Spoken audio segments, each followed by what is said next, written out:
બદ્રીનાથ કેદારનાથના ખુલ્લા કપાટ, મહાદેવની સાથે સાથે મોદીની શિવ ભક્તિ અને બાળપ્રેમના અનોખા દર્શન.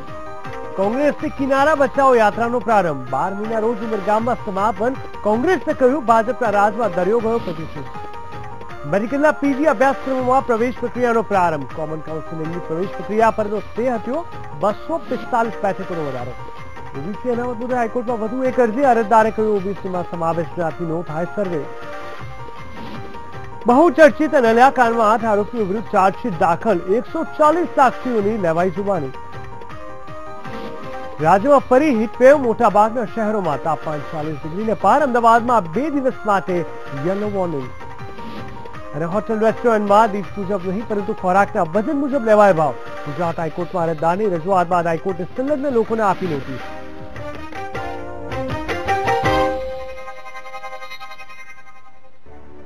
નમસ્કાર દર્શક મિત્રો, હું જીગર દેવાણી આપનું સ્વાગત કરું છું. આજે ગુજરાતમાં મહત્વપૂર્ણ સમાચારથી શરૂઆત કરીએ તો રાજ્યમાં અનેક જગ્યાઓ પર માવઠાના અણસાર બાદ ગરમીનો પારો ફરી આસમાને પહોંચ્યો છે. રાજ્યભરમાં તાપમાનનો પારો 42 ડિગ્રીને પાર પહોંચી ગયો છે.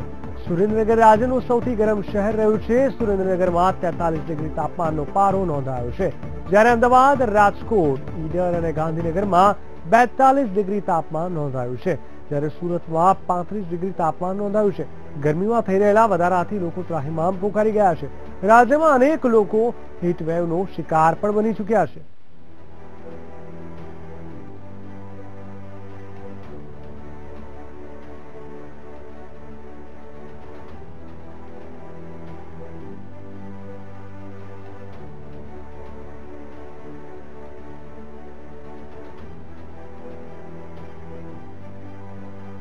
અમદાવાદમાં રિલીફ રોડ પર આવેલા કુલ 5 ગેસ્ટ હાઉસ સીલ કરવામાં આવ્યા છે. કોર્પોરેશનના આરોગ્ય વિભાગ અને પોલીસે સંયુક્ત કામગીરી આવી હતી. આ કાર્યવાહી ખાનગી રીતે કરવામાં આવી હતી.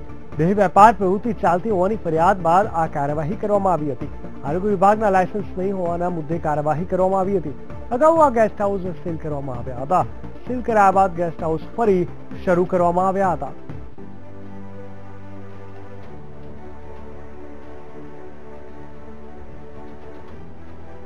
ગુજરાત કોંગ્રેસ દ્વારા કિનારા યાત્રાની શરૂઆત કરવામાં આવી છે. આગામી વિધાનસભા ચૂંટણી આવી રહી છે, ત્યારે કોંગ્રેસ દ્વારા માછીમારોના પ્રશ્નો અને સમસ્યાઓને જાણવા તેમજ તેમને રીઝવવા કિનારા યાત્રા શરૂ કરવામાં આવી છે. ત્યારે આ અંગે કોંગ્રેસ પ્રદેશ પ્રમુખ ભરતસિંહ સોલંકીએ પોતાની પ્રતિક્રિયા આપતા આ યાત્રા પાછળનું કોંગ્રેસનો ઉદ્દેશ શું છે તે અંગે માહિતી આપી હતી. પર્યાવરણની દ્રષ્ટિએ પણ દરિયામાં જે મુશ્કેલી ઊભી થઈ છે એના કારણે માછીમારોને પોતાના વ્યવસાયમાં બહુ જ તકલીફ પડી રહી છે. દૂર દૂર સુધી જવું પડે છે. ત્યારે એમને મદદ કરવાનો ઈરાદો તો ઠીક, પણ એ મુશ્કેલીમાં મુકાય ત્યારે પણ એનો હાથ પકડવાની લગીરે નહીં ચિંતા કરનારી ભારતીય જનતા પાર્ટી દ્વારા અમને એમ લાગે છે કે જે શોષણ અને અન્યાય થઈ રહ્યો છે અને હિજરત કરવાનો વારો આવ્યો હોય માછીમાર ભાઈઓને, એવી પરિસ્થિતિ આવી છે, ત્યારે અમે એની પડખે ઉભા રહીને એના અવાજને બુલંદ કરવા માંગીએ છીએ. અને જ્યારે ચૂંટણી આવશે ત્યારે અમારા ચૂંટણી ઢંઢેરામાં આ બધા મુદ્દાઓને લઈને અમે માછીમારોને ચોક્કસપણે મદદ કરીશું. ગુજરાત વિધાનસભાની ચૂંટણી નજીક આવતા દરેક પાર્ટીઓ મતદારોને આકર્ષવા વિવિધ કાર્યક્રમો યોજી રહી છે. ત્યારે કોંગ્રેસ દ્વારા પણ ચૂંટણીને લઈને કિનારા બચાવો અભિયાન બોટ યાત્રા શરૂ કરવામાં આવી છે. ગુજરાત કોંગ્રેસ સમિતિ આયોજિત 6 મે થી 12 મે સુધી કિનારા બચાવો અભિયાન બોટ યાત્રાનું આયોજન કરવામાં આવ્યું છે. ગુજરાતના દરેક જિલ્લાઓમાં આ યાત્રા ફરશે.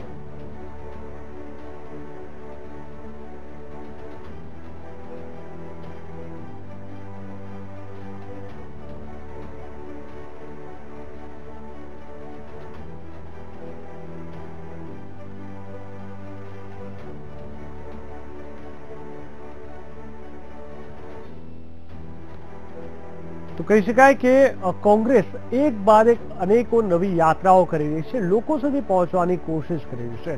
અનેક જિલ્લાઓમાં આ જે કિનારા યાત્રા છે તે કરવામાં આવશે ને કોઈને કોઈ રીતે લોકો સુધી સીધું જ કનેક્શન કોંગ્રેસનું બને તેવી અહીંયા કોશિશ છે. કયા કયા એવા મુદ્દાઓ છે કે જે લોકો એ મુદ્દાને લઈને સરકાર સુધી નથી પહોંચી શક્યા, એ તમામ મુદ્દાને તેમાં આવરી લેવામાં આવશે ને ત્યારબાદ એ તમામ મુદ્દાઓ પર જે તે સંકળાયેલા લોકોને પૂરતી મદદ અને પૂરતો સાથ આપવાનો એક વિશ્વાસ કોંગ્રેસ પક્ષ દ્વારા કિનારા બચાવ યાત્રા થકી આપવામાં આવશે.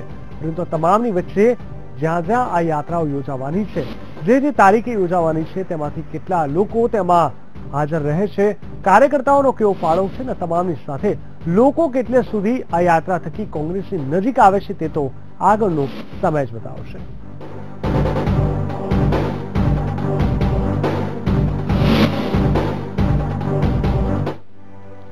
જમ્મુ કાશ્મીરમાં હાલ અગેનજવાડા જેવી સ્થિતિ છે. એક તરફ હિંસક પરિબળોનો પથ્થરમારો અને બીજી તરફ નાપાક પાકિસ્તાનની નફટાઈ ભરી હરકત, જેની વચ્ચે આપણા વીર જવાનો પીસાઈ રહ્યા છે. સતત છેલ્લા એક અઠવાડિયાથી તો પાકિસ્તાન અને તેના પાલતુ નાપાક આતંકીઓ જવાનો પર હુમલો કરી રહ્યા છે. પરંતુ ભારત સરકારને તો કંઈ જ દેખાઈ રહ્યું ન હોય તેમ લાગી રહ્યું છે. અને વિધાનસભાના વિરોધ પક્ષના નેતા શંકરસિંહ વાઘેલા દ્વારા કાશ્મીરની સ્થિતિને લઈને પત્રકાર પરિષદ યોજવામાં આવી હતી. શંકરસિંહ બાપુએ કાશ્મીરની વર્તમાન સ્થિતિને લઈને મોદી સરકાર પર પ્રહારો કરતા કહ્યું હતું કે કાશ્મીરમાં જવાનોના શિરચ્છેદ સમયે મોદી ઉદ્ઘાટનમાં વ્યસ્ત હતા, બાબા રામદેવના પ્રોજેક્ટનું ઉદ્ઘાટન કરી રહ્યા હતા. અને આ સાથે જ બાપુએ મોદીના જૂના વિડીયો બતાવવા કહ્યું હતું કે મોદી જ્યારે ગુજરાતના મુખ્યમંત્રી હતા તેઓ પાકિસ્તાનને તેની ભાષામાં જવાબ આપવાની વાતો કરતા હતા. તો પછી અત્યારે કેમ ચૂપ છે? મુખ્યમંત્રી હતા તે સમયે જે બોલ્યા હતા તે હવે કરીને બતાવે.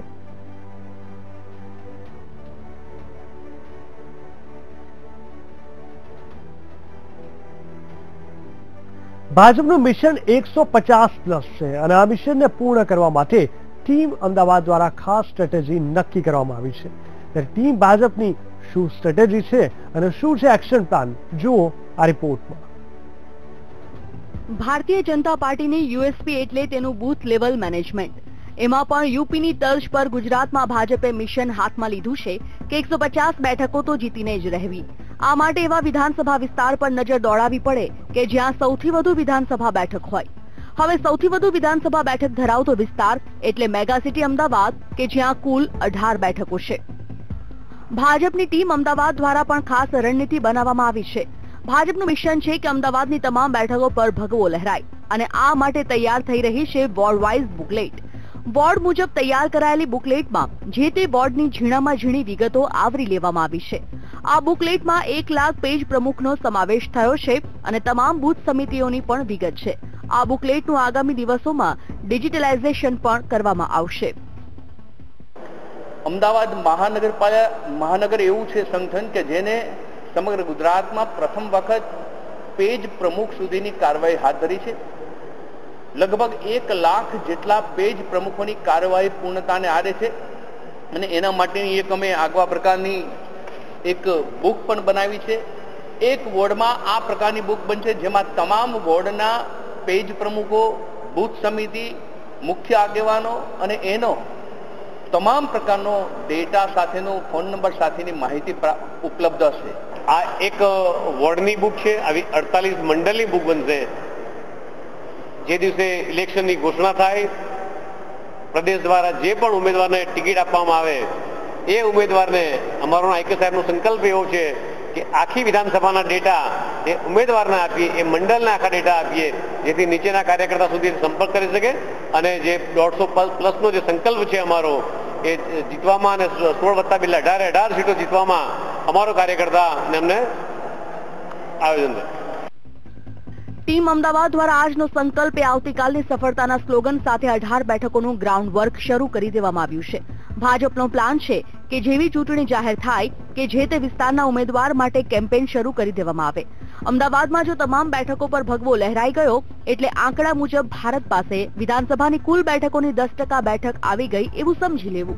જે રીતે ભાજપનો વિજય રથ આગળ વધી રહ્યો છે તે જોતા મેગા સિટીમાં ભાજપને મેગા જીત મળે છે કે કેમ તે ચૂંટણી ટાણે ખ્યાલ આવી જશે. 2017ની વિધાનસભાની ચૂંટણી માટે અમિત શાહે ભારતીય જનતા પાર્ટીને 150+ સીટો અને બૂથમાંથી કોંગ્રેસને ઉખાડી ફેંકવાનું લક્ષ્યાંક આપ્યું છે. ત્યારે અમદાવાદ શહેર ભાજપે પણ શહેર અને ગ્રામ્યની 18 બેઠકો જીતવા માટે રણનીતિ ઘડી કાઢી છે. પરંતુ આ રણનીતિ પર આવનાર દિવસોમાં ભારતીય જનતા પાર્ટી કેટલી સફળ થાય છે તે જોવું રહ્યું. કેમેરામેન હિતેશ સુતરિયા સાથે મેહુલ દેસાઈ, વીટીવી ન્યૂઝ, અમદાવાદ. રાજ્ય સરકારે આજે વધુ 135 ગામોને અસરગ્રસ્ત જાહેર કર્યા છે. રાજ્યના મહેસૂલ મંત્રી ભૂપેન્દ્રસિંહ ચુડાસમાના અધ્યક્ષસ્થાને રાહત સમીક્ષા બેઠક યોજાઈ હતી, જેમાં 135 ગામોને અસરગ્રસ્ત કરવામાં આવતા હાલ રાજ્યમાં 549 ગામો અસરગ્રસ્ત અને 18 ગામો અછતગ્રસ્ત બન્યા છે. આજે જાહેર કરવામાં આવેલા 135 ગામોમાં કચ્છ અને સુરેન્દ્રનગરના ગામોનો સમાવેશ થાય છે. રાજ્ય સરકારના દાવા પ્રમાણે સરકાર પાસે 4 કરોડ કિલો ઘાસનો જથ્થો ઉપલબ્ધ હોવાથી ઘાસચારાની કોઈ મુશ્કેલી નથી અને મનરેગા યોજના અંતર્ગત પણ 2 લાખથી વધુ લોકોને રોજગારી પૂરી પાડવામાં આવી રહી છે. આજે બીજા 135 ગામોનો અસરગ્રસ્ત ગામો તરીકે અમે સમાવેશ કરવાનો નિર્ણય લીધો છે, જેમાં કચ્છ જિલ્લાના લખપતના 86 ગામો, નખત્રાણાના 32 ગામો અને સાયલા સુરેન્દ્રનગર જિલ્લાનો એના 17 ગામો, કુલ મળીને 135 ગામો કે જ્યાં ₹2 કિલો ઘાસ ફાળવવામાં આવશે. પોરબંદરના ઓઢાદર ગામે જમીનમાંથી 2 ઘોડા નીકળ્યાનો મામલો હવે સાસો થઈ ગયો છે. જી હા, આ ઘોડાની મૂર્તિઓ સોનાની નહીં હોવાની જાણકાર સૂત્રો દ્વારા માહિતી મળી. પહેલા આ બંને ઘોડા વર્ષો જૂના અને સોનાના હોવાની ચર્ચા થઈ રહી હતી, પરંતુ ત્યારબાદ તપાસ કરવામાં આવી. પોરબંદરના ઓઢાદર ગામમાંથી આ જે ઘોડા નીકળ્યા હતા તેને લઈને સૂત્રો તરફથી મળતી માહિતી પ્રમાણે આ 2 ઘોડાઓ સોનાના નહીં હોવાનું માલુમ પડ્યું છે. ઘોડાની મૂર્તિ સોનાની નહીં હોવાની જાણકાર સૂત્રો તરફથી માહિતી પ્રાપ્ત થઈ છે. બંને ઘોડા વર્ષો જૂના અને સોનાના હોવાની છેલ્લા કેટલાક સમયથી આ ચર્ચાઓ થઈ રહી હતી. આપણે બતાવી દઈએ, પોરબંદરના ઓઢાદર ગામમાંથી આ 2 ઘોડા નીકળ્યા હતા.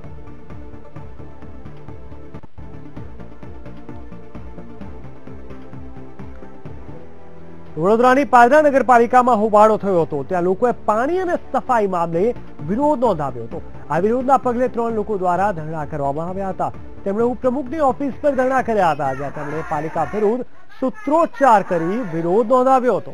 આપ જોઈ શકો છો, આપણા ટીવી સ્ક્રીન પર ઉપપ્રમુખની ઓફિસમાં મોટા પાયે લોકો એકઠા થયા છે અને ખાસ કરીને પાણી, ઉનાળાનો સમય આવી ગયો છે એટલે પાણી સૌથી મોટી જરૂરિયાત કહી શકાય. અને ત્યારબાદ સફાઈ. જી હા, સફાઈ ના હોય તો રોગચાળો પણ જલ્દી ફેલાતો હોય છે, એટલે પાણી અને સફાઈના મુદ્દે પાદરા નગરપાલિકામાં મોટા પાયે સ્થાનિકો ભેગા થયા હતા અને હોબાળો મચાવ્યો હતો.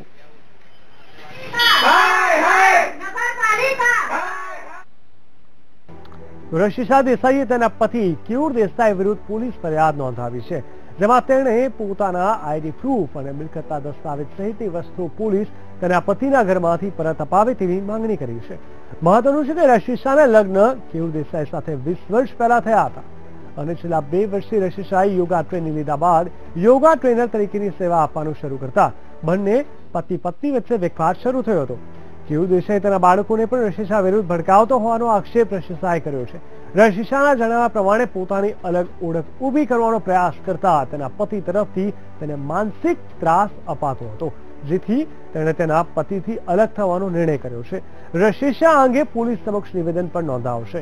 મહત્વનું છે કે રશિષાએ અગાઉ પિતા સામે પણ જાનથી મારી નાખવાની ધમકી આપવાનો આક્ષેપ લગાવ્યો હતો, પરંતુ ત્યારબાદ તેના પિતા સાથે તેને સમાધાન થઈ ગયા હોવાનું તેણે જણાવ્યું હતું.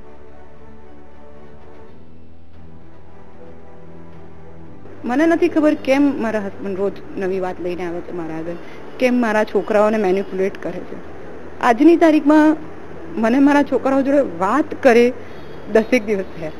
મને બહારથી સમાચાર મળે છે કે મારા છોકરાઓ 4 દિવસથી જમ્યા નથી. હવે મારા હસબન્ડ જે આવીને અહીં આવીને ધમકી આપી ગયા, એ ખાલી મેં ને મારા ભાઈએ જોઈ છે, મારા છોકરાઓએ નથી જોઈ. એ મેનિપ્યુલેટ કરે છે મારા છોકરાઓને. મારા છોકરા ખાલી એ જોવે છે કે what reaction I am giving. અને મેં એવું ખોટું કર્યું શું છે? I am just asking to be an individual. અત્યાર સુધી હું 20 વર્ષ સુધી સારી હતી.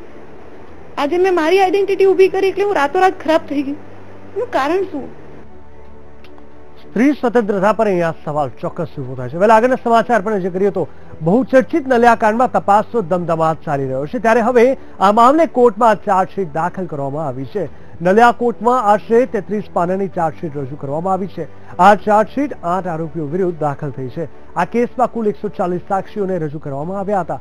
હવે જોવાનું એ છે કે આ કેસના અસલી મોટા માથાઓ ક્યારે હાથમાં આવે છે.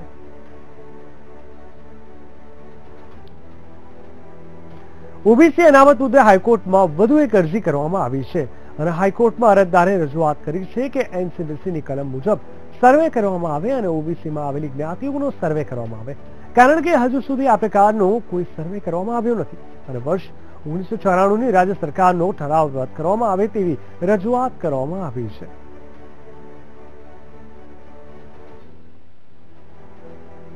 મેડિકલના પીજી અભ્યાસક્રમોમાં પ્રવેશ પ્રક્રિયાનો પ્રારંભ થઈ ગયો છે. હાઈકોર્ટે રાજ્ય સરકારની કોમન કાઉન્સિલિંગ પ્રવેશ પ્રક્રિયા માન્ય રાખી હતી. પીજીમાં વધુ 245 બેઠકોનો વધારો કરવામાં આવશે. બીજા તબક્કામાં વધારાની બેઠકો પરનો પ્રવેશ આવરી લેવામાં આવશે. નીટ અમલી બન્યા બાદ પ્રથમ વખતમાં પ્રવેશ આપવામાં આવશે. આવતીકાલે યુજી મેડિકલ નવા નિયમોની જાહેરાત કરશે. ગુજરાતના વિદ્યાર્થીઓના હિતમાં તેને નામદાર સુપ્રીમ કોર્ટ ને નામદાર હાઈકોર્ટે પણ આને મોરમારી છે અને આજે નામદાર હાઈકોર્ટે પણ કહ્યું છે કે તમે આ પદ્ધતિથી કોમન મેરિટના આધાર ઉપર જે પ્રવેશ પ્રક્રિયા કરો છો તેની અંદર પ્રક્રિયા આગળ વધારવા માટેની મંજૂરી આપી છે. ખાસ કરીને 1428 જેટલી સીટો તેની કામગીરી આજથી ચાલુ થઈ ગઈ છે અને હવે નવી આ વર્ષે એક ઐતિહાસિક કહી શકાય તેવી 245 જેટલી નવી સીટોની મંજૂરી ભારત સરકારમાંથી આપણને મળી છે પીજીની સીટોની. તેની પ્રક્રિયા પણ સેકન્ડ રાઉન્ડની અંદર આપણે હાથ ઉપર લઈશું.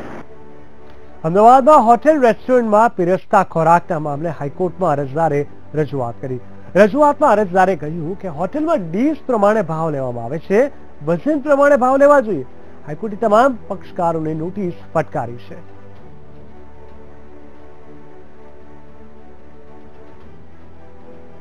રાજ્યમાં પીજી મેડિકલ પ્રવેશ પ્રક્રિયાનો પ્રારંભ થયો છે, જેમાં 1500થી વધુ બેઠકો પર પ્રવેશ આપવામાં આવશે. ત્યારે આ અંગે રાજ્યના આરોગ્ય વિભાગના અગ્ર સચિવ પંકજ કુમારનું શું કહેવું છે તે સાંભળ્યું. વાત કરીએ આગળના સમાચાર પર તો મહેસાણા નગરપાલિકાના પ્રમુખ નિમિષાબેન પટેલ પાટીદાર અનામત આંદોલન વખતે કોંગ્રેસમાં જોડાયેલા હતા. તેઓ પ્રથમ વખત નગરસેવક તરીકે ચૂંટાયા અને પ્રમુખનું મહત્વપૂર્ણ સ્થાન પણ મળ્યું હતું. પણ હવે કોંગ્રેસના 22 સભ્યોએ પ્રમુખ નિમિષાબેન પટેલ સામે અવિશ્વાસની દરખાસ્ત મૂકી તેમની સામે જ મોરચો માંડી દીધો છે. નિમિષાબેને જણાવ્યું હતું કે કોંગ્રેસે પાટીદાર મહિલાઓ સાથે દગાબાજી કરી છે. નિમિષાબેને કોંગ્રેસ ઉપર જ વહીવટ નહીં ચાલવા દેવાનો અને પાટીદારોને છેતરવાનો આરોપ લગાવ્યો છે. ત્યારે કોંગ્રેસના સભ્યોએ નિમિષાબેન પર નાયબ મુખ્યમંત્રીના ઇશારે કોંગ્રેસને બદનામ કરવાનું કાવતરું રચ્યું હોવાનો આરોપ લગાવી રહ્યો છે. આમાં કોણ સાચું અને કોણ ખોટું તે તો આવનારો સમય જ બતાવશે. મહેસાણા નગરપાલિકાનો આ ડખો કોંગ્રેસ માટે હાલ તો નુકસાનકારક સાબિત થઈ રહ્યો છે.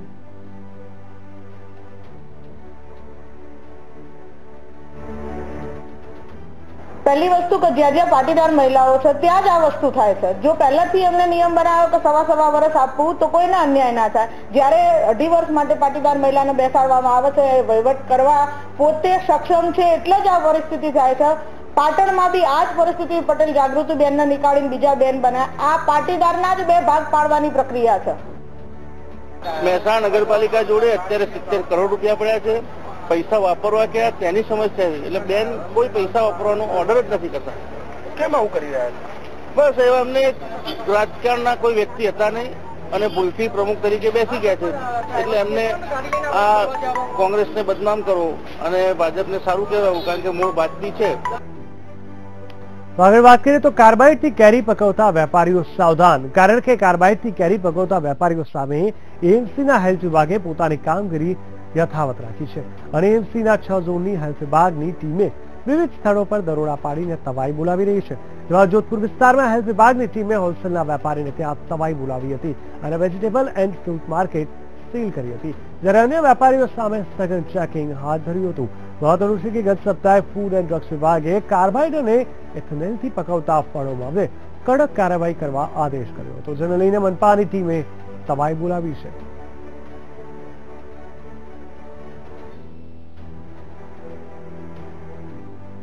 વડોદરાના ખંડેરાવ માર્કેટમાં આરોગ્ય વિભાગે સપાટો બોલાવ્યો છે. કાર્બાઇડથી પકવેલી કેરીના વેપારીઓને ત્યાં આરોગ્ય વિભાગના અધિકારીઓ દ્વારા દરોડા હાથ ધરવામાં આવ્યા હતા. જોકે કાર્બાઇડથી પકવાતી કેરીનો મોટો જથ્થો મળી આવે તેવી શક્યતા છે. હાઈકોર્ટના આદેશ બાદ દરોડાની કાર્યવાહી હાથ ધરાઈ હતી. કાર્બાઇડના ઇથિલિન ચેમ્બર પકડાય છે એટલે આપણે છેલ્લી વાર આપણે બાંહેધરી પર લખાઈ લઈએ છીએ કે હવે પછી અમે જો વાપરીશું તો અમારી સાથે જે કાયદેસરની કાર્યવાહી તમારે જે સીલ મારવા જે પણ કાર્યવાહી કરો અમે બાંહેધરી આપીએ છીએ. એટલે અમે નહીં વાપરીએ, લગભગ 99% કેસમાં લોકો એવું કે અમે વાપરીશું નહીં, છતાં પણ અમે વાપરીએ તો અમારે અમે જે કાયદેસરની કાર્યવાહી કરી શકો છો. મહેસાણા જિલ્લામાં કુદરતનો અનોખો કરિશ્મા જોવા મળ્યો છે. જી હા, જ્યાં એક ગામની બાળકીની બંને આંખોમાં રંગ અલગ અલગ છે. આ બાળકીને મળેલી આ અનોખી ભેટને જોતા સૌ કોઈ અચરજ પામી જાય છે. કુદરતનો અનોખો કરિશ્મા, બાળકીની અનોખી આંખો, એક વાદળી તો બીજી કાળી, છતાં નથી કોઈ સમસ્યા. આમ તો બંને આંખોના રંગ એક સરખા હોય છે, પણ ફાતિમાની બંને આંખોની કીકીઓનો કલર અલગ છે. ફાતિમાની આંખો જોઈ જરૂરથી તમારી આંખો પહોળી થઈ જશે. ફાતિમા મહેસાણાના દેદ્યાસણ ગામમાં રહે છે. તે મોહમ્મદ આરિફની પુત્રી છે અને ફાતિમા જન્મથી જ અલગ અલગ કલરની આંખો ધરાવે છે. એટલે કે એક આંખ કાળી તો બીજી વાદળી. ઇલેક્ટ્રિશિયનનું કામ કરતા મોહમ્મદ આરિફ અત્યારે તેમની પુત્રીની આંખોને લઈ ખૂબ જાણીતા થઈ ગયા છે. અમારા બેબી જ્યારે જન્મીને રાંધેજા હોસ્પિટલની અંદર ત્યારે અમે તો જોવા ગયેલા અને પછી 15 દિવસ પછી એને દવાખાને લઈ ગયા. જોઈએ અમે ત્યારે એની આંખો બહુ ડિફરન્સ હતો. અમે પછી ડૉક્ટરને પૂછ્યું. ડૉક્ટર કે કોઈ ચિંતા કરવા જેવી નથી બેબીની, આની આંખો સારી થઈ જશે અને જોશે પણ ખરી અને કોઈ તમારે તકલીફ આવશે નહીં પાછળથી. મોહમ્મદ આરિફના પરિવારમાં કે તેમની પત્ની અફસાનાના પરિવારમાં પેઢીઓ સુધી કોઈની આંખો આવી નથી. ફાતિમાને મળેલી કુદરતની આ ભેટને જોઈ સૌ કોઈ આશ્ચર્યમાં પડી જાય છે. આ પરિવાર માટે આ કિસ્સો કોઈ ચમત્કારથી ઓછો નથી. આ બેબીના જન્મથી જ એવું છે. 15 દિવસની જન્મીને ત્યારે 15 દિવસની હતી ને ત્યારથી એને આંખો મેં જોઈને તો એવી હતી. ડૉક્ટરને બતાવ્યું, વરસની થઈ ત્યારે 1 વર્ષ થઈ ડૉક્ટરને બતાવી. ડૉક્ટર કે કોઈ તકલીફ નહીં, જોવામાં તકલીફ પડશે નહીં, જે મોટી જેમ સારી થઈ જશે કે. ફાતિમાની આંખોની કુદરતની બેનમૂન અજાયબી કહેવું ખોટું નથી. અમેરિકાની પ્રખ્યાત મોડેલ સારા મેકડેનિયલ પણ પોતાની બંને અલગ અલગ આંખોથી વર્લ્ડ ફેમસ બની ગઈ છે. ત્યારે ફાતિમા પણ નાનકડા દેદ્યાસણ ગામમાં સેલિબ્રિટી બની ચૂકી છે. આજે સૌ કોઈ તેની એક ઝલક માટે ઉત્સુક હોય છે. Kamlesh Raval, VTV news, Mehsana. પ્રધાનમંત્રી નરેન્દ્ર મોદી રુદ્રપ્રયાગ જિલ્લામાં સ્થિત ભગવાન શિવના ધામ કેદારનાથમાં પૂજા અર્ચના કરવા પહોંચ્યા. આજે જ કેદારનાથના કપાટ ખુલ્યા છે અને સૌથી પહેલા પ્રધાનમંત્રી નરેન્દ્ર મોદી દર્શન કરવા પહોંચ્યા હતા. કેદારનાથ પહોંચેલા પ્રધાનમંત્રી મોદીનો અલગ અંદાજ જોવા મળ્યો હતો. તો મંદિરમાં જઈને પીએમ મોદીએ બાબાના વૈદિક મંત્રોચ્ચાર વચ્ચે બાબા કેદારનાથનો રુદ્રાભિષેક કર્યો હતો. પીએમએ અડધો કલાક સુધી શિવની પૂજા અર્ચના કરી હતી. તેના પછી પીએમ મોદી જ્યારે બહાર આવ્યા ત્યારે પૂજારીઓને વિશેષ સ્મૃતિ ચિહ્ન ભેટ કરી હતી. તો તેના પછી કેદારનાથ મંદિરની આસપાસ એકત્ર લોકો નજીક જઈને તેમનું અભિવાદન કર્યું હતું.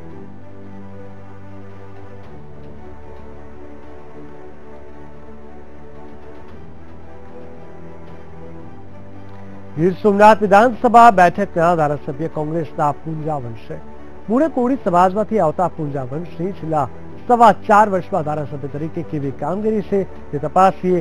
વીટીવી અભિયાન એમએલએ રિપોર્ટ કાર્ડ બોલે છે.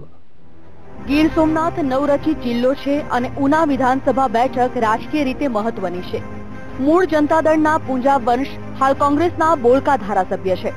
છેલ્લી 5 પૈકી 4 વિધાનસભા ચૂંટણી જીતનારા પૂંજા વંશે વર્ષ 2012ની ચૂંટણીમાં ભાજપાના કાળુ રાઠોડને 7500 મતોની સરસાઈથી હરાવ્યા હતા. ચૂંટણી જીતવા પૂંજા વંશે રસ્તા, પાણી, વીજળીના વચનો આપ્યા હતા. 4.25 વર્ષ બાદ કેવી રહી છે પૂંજા વંશની કામગીરી જોઈએ. ગામ લોકોની જે મુખ્ય માંગણી હોય અને એમની જે ઈચ્છા હોય અને મુખ્ય કામ હોય અને જે માગે એ કામ ને ધારાસભ્યની ગ્રાન્ટમાંથી આપવા પાત્ર થતું હોય તો એમાંથી આપ્યું છે. અન્યથા સરકારમાંથી કરાવવાનું થતું હોય તો સરકારમાંથી કરાવરાયું છે. પૂજા વંશે પોતાના વિકાસના દાવા રજૂ કર્યા, પણ આ દાવા સામે આ છે હકીકત.